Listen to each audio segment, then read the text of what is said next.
Hi, I'm Julia Hankins. I'm children's wellbeing consultant and also founder of Wellbeing Adventurers. And I work mainly in schools, delivering workshops and trainings. And I also mentor and train other kids yoga teachers to support them to do the same. And so today it's going to be a bit different. This video is going to be a bit different. This is just a really kind of personal, sort of vulnerable message all about business wobbles. And so you may be wondering why why is Julia posting a business wobble when she's supposed to support other people within their businesses? But it feels like a really true thing for me, and a really core value of mine is authenticity, is honesty. And so yeah, I just wanted to share with you today some things that have been going on for me in my business that's made me wobble. And yeah, I just wanted to share it with you but in the interest of being really honest and really open with myself. I don't ever want to come across in a way that is not true, and I don't ever want to project myself into the world in a way that is not true. And I think that can happen on social media, and with these kind of videos, we can come across as being like the expert, has it all together, knows exactly what they're doing, and it's not always the case. And so I just wanted to normalize a few very human things today. And so yeah, what was my wobble? What was my wibble wobble? So as I've already said, most of my work is in schools, and the vast majority is during curriculum time. So it's during PE lessons, it's special events for sports, it's special events for mental health, it's all of those kind of subject curriculum stuff. And the reason why I specialise in those things is because of my background in teaching. I was a teacher myself and a previous school leader, and so it just feels very natural for me to do those things. A lot of my work is funded through a government grant called the Primary PE and Sports Premium Fund. Sports Premium Fund, yeah, that's it. And so it's not all of my work is paid for in this way, but a lot of it is. A lot of schools use that funding to pay me to deliver workshops for their children. And so a lot of you will already know that the funding wasn't announced until really, really recently. It was just announced in June, I think it was like June the 12th, something like that it was finally announced that funding was going ahead. Normally, it's been announced a lot earlier than that. In fact, 3 years ago, it was announced in March, and it was announced that it would be continuing for the next 3 years. And so I was waiting for the funding to be announced, and the schools that I was working with were waiting for the funding to be announced, and basically it just wasn't coming. It wasn't being announced, and I was having all these like fears of like, well, what if the funding doesn't happen? What if, because it's a new government, what if they're changing? And I know there's a lot of kind of money worries in schools at the moment, particularly because the government, this is in the UK, because the government have agreed additional funding for schools for teachers' salaries, and they can't actually pay for the whole thing. So there's a lot of funding issues in schools generally. So I was worrying, and I was thinking, well, maybe it's not going to happen. And time was going on, and I was thinking, oh, well, they should announce in May. And then there's lots of speculation about when it was going to be announced, and it just wasn't. And I was just getting really anxious, actually. I was getting really anxious, really worried, and I was feeling like, what am I doing? What am I doing? You know, I left a very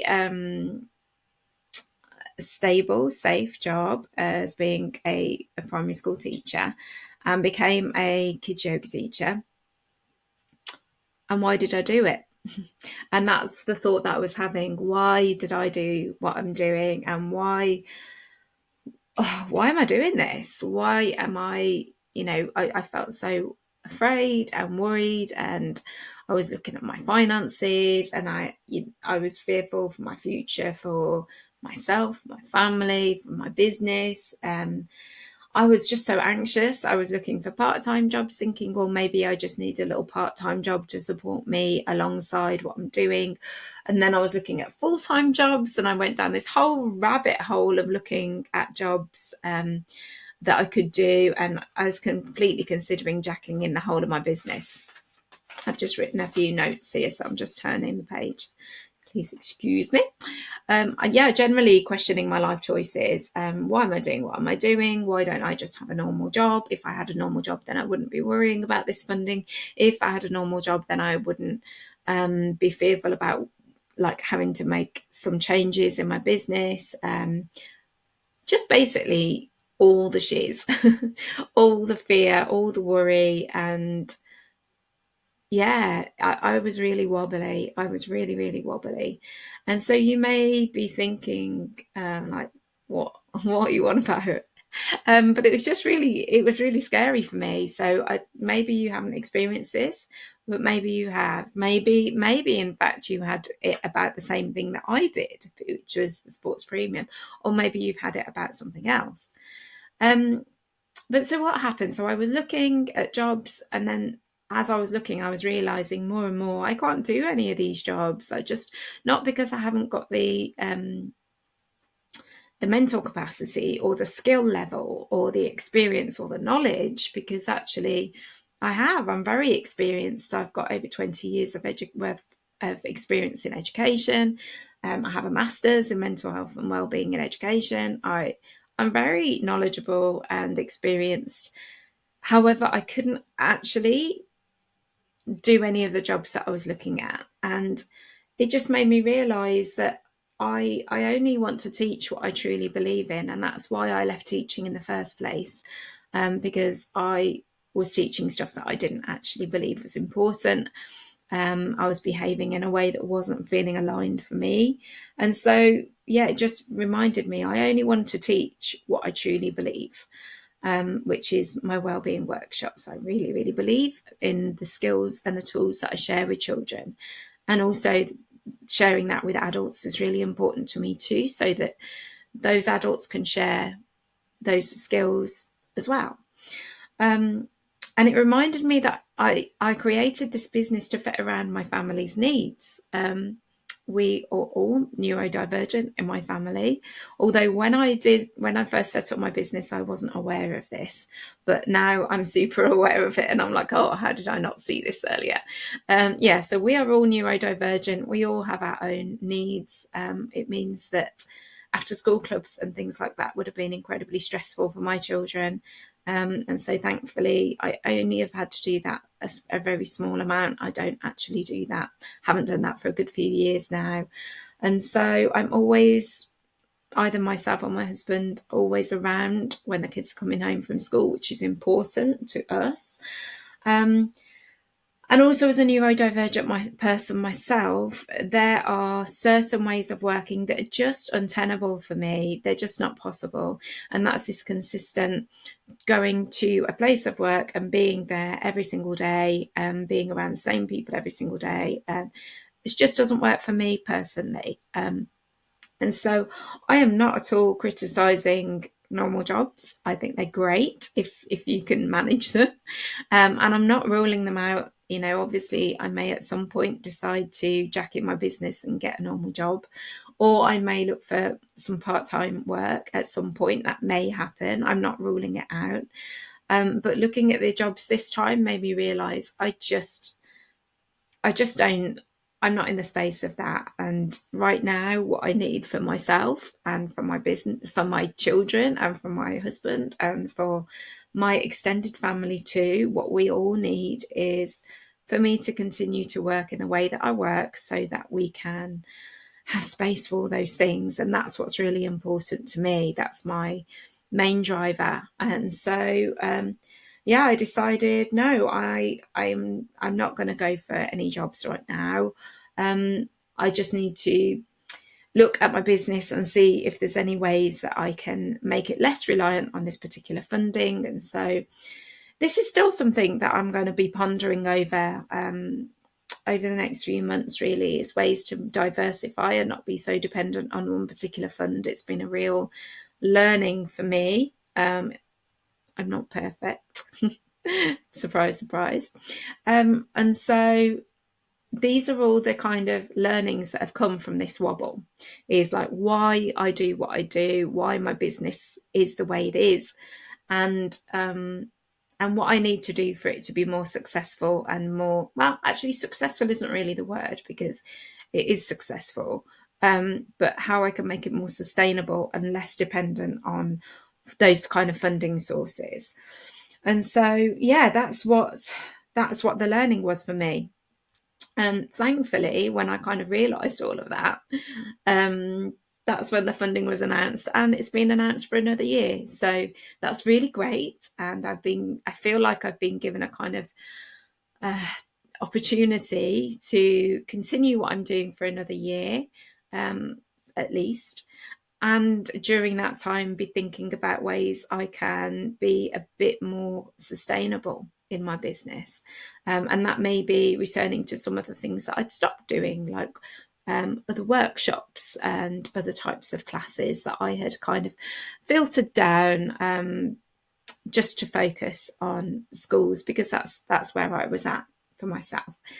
And so why am I sharing all of this with you? Is it so that you think that I'm really shit and I'm really like chaotic in my business? No, it's not. I just want to normalize losing faith in your business, because I think it's a really easy thing to happen. I think it's really normal and really natural for us to all have a wobble. And all of the people I know who do have their own businesses do this, do have these wobbles every now and again, about one thing or another. And, running your own business is certainly not for the fainted-hearted. It can be scary. We can be really lonely sometimes, and we can question about whether it's the right thing. And sometimes something happens that shakes us and shakes our confidence in what we're doing. And I just wanted to really normalize that and say that if you have had these experiences, that it's very, very normal, very, very human, and reach out and we can support each other. If you're somebody who has also had these feelings, please join my free group, which is called School Yoga Teachers. If you have had these worries about this situation or a different one, or any concerns or wobbles in your business or in your teaching or anything, we're all here to support each other, and that's why I set up that group. If you've got any personal, worries about your business, then feel free to email me about it. I might be able to point you in the direction of some free resources, or I might be able to do a little free video here, or I could potentially work with you if that's something that would be useful to you, and something that you have capacity for. I'm not perfect. I don't have all of the answers. I would really like it if I did, but I don't. But I do have some experiences that I think are useful to share. And so this is me sharing really honestly, really vulnerably, about a big wobble in my business. And I hope that it was helpful to you today. And I'd love to know your thoughts on this. Have you felt this way too? Have you had a wobble about something else? You may be super confident and have never experienced this, and you might be like, well, what do you want about, Julia? And that's fine too. Please comment and like and subscribe and share and all of the rest of it. And yeah, thanks for watching today's rambly message. And I hope you have a good week.